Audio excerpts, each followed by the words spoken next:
Hello, hello, friends. It's Danny here of Danny's Dreams, and today I am stopping by to share a project that I created on a live with Crafty Owl on a Friday earlier in the month.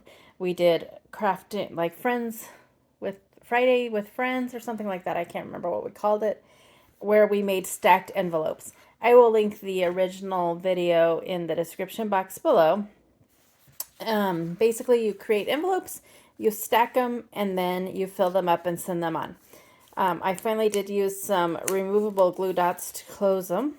So in this envelope, I have some ephemera that's all butterfly themed. So that's how that one opens. And this one, I guess they're really sticking today. I went ahead and I did a whole bunch of die cuts that were butterflies, all different shapes and sizes of butterflies. And then the next one that opens up, I just did some different shapes, some squares, some rectangles, some circles.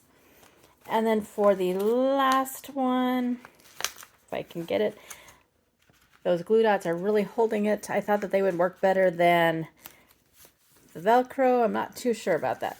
I just have more shapes, more rectangles and stuff, so that kind of like a little mini card kit. So that is how my stacked envelope turned out. If you did watch the live, I didn't like the placement of this. I had it kind of going this way, so I did undo it all and I put it going this way, and I like it so much better. So that each one just opens up from the previous one. Very fun. I did have to put more thought into this than the loaded envelopes, so I probably won't make these as often, but they definitely were fun, and I'm sure I will make more of them. So there is my finished stacked envelope. I will be sending it on to a friend who I know likes butterflies, and she was also there during the live, so I know that she will appreciate it. And until my next video, I hope you have an amazing day. Go do something crafty, and I will see you soon.